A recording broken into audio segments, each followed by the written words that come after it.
Hey, what's up, everybody? True Boxing here. Thank you for coming back to get hit with the truth. So today we're doing a what's next on former two-time 140-pound champion Regis Prograis following his unanimous decision loss to Jack Catterall as they competed in a crossroads fight at the end of October in the main event of a DAZN card. Now, before we get into that, if you could smash the like button, leave a comment, or subscribe to the channel, I really do appreciate any and all support that I can get as I continue to build my channel here.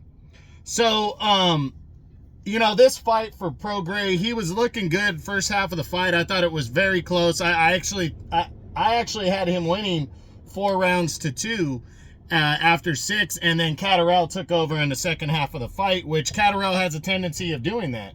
So it was a good performance out of Catterall, and Prograis just, he faded down the stretch. But before there were talks after the fight, there was talks of him possibly retiring. And, he's kind of quashed that since, saying that he still wants to fight. And I hope he does. I mean, because for Prograis, you got to understand, there was a lot of years of inactivity in between. He would fight so-so opponents, but he couldn't get top-tier guys to fight him at 140. He couldn't. A lot of guys stayed away from him because he was strong, and, he wasn't a monster moneymaker, so guys were staying away from him, and it sucked for him. I felt bad because he wasn't fighting consistent top-tier competition. And then he comes out, he stopped Jose Cepeda impressively, and then had a bad, look against, God, I always forget that guy's name that he fought in June of last year, and narrowly defeated to hold on to the belt. And then he gets dominated against Devin Haney, and then, loses a convincing decision against Jack Catterall here. And people want to write him off, but the competition is what it's been. He's fought two very good boxers in Haney and Catterall.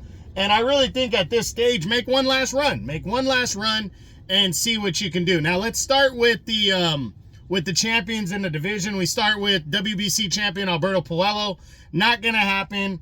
Puello's got back-to-back mandatories. He's got to face Sandor Martin earlier in the year, and then after that, he likely is gonna have to fight Gary Antoine Russell, even though Russell seems to be in line next to be fighting Jose Valenzuela for the WBA belt. Potentially, that's just a rumor as of now. It's not confirmed, but be that as it may, I don't think Prograis or even Jose Valenzuela, the WBA champion, would cross the street for a former champ when they have other better options in the PBC. So I don't see Prograis getting a shot at the WBC or WBA title next. The WBO belt, the IBF belt, the winner of Liam Paro, Richardson, Hitchens in early December. I just don't think they're gonna want to fight a guy coming off of back-to-back losses in Prograis. It wouldn't make sense for the winner of that fight because both guys are trying to continue to build on their name. Now, it's an easy fight to make if they want to make an optional defense and take on a guy like Prograis. I wouldn't completely rule it out, but I don't think the winner of that fight's going to want to fight a guy like Prograis. I think Eddie Hearn wants to move Jack Catterall into that position and make bigger fights, and I think that's what he's probably going to do. Then for the WBO belt, the title's held by Teofimo Lopez. I don't see him fighting Prograis. Like, what's the point? I really don't see it. So I don't think Prograis has a chance at fighting for a world title next. Now, other fights that potentially could happen, maybe the loser of Paro and Richardson Hitchens. It's such an easy fight to make. It'd be a good bounce back fight for both guys coming off of losses. Second fight with Josh Taylor, if he wanted to completely prove himself and go after Prograis in a rematch and jump back into the mix. They're both coming off of losses to Catterall. I could conceivably see that, so I think that one kind of makes sense. Jose Ramirez, they're both with DAZN, even though Ramirez is with Golden Boy. Why not? It's a crossroads fight. Both guys coming off of defeats. Why not have them go after each other? And then after that, Subriel Matias is a good option. He's a matchroom guy. He's trying to bounce back into the title picture after a loss to Paro. Why not Prograis? And then, you got Arnold Barbosa, I don't know if he would fight him. He's a Golden Boy guy. Easy fight to make. Would he take the risk before a title shot to fight a former champ like Prograis? Maybe. And then Dalton Smith, I think, is another option right there.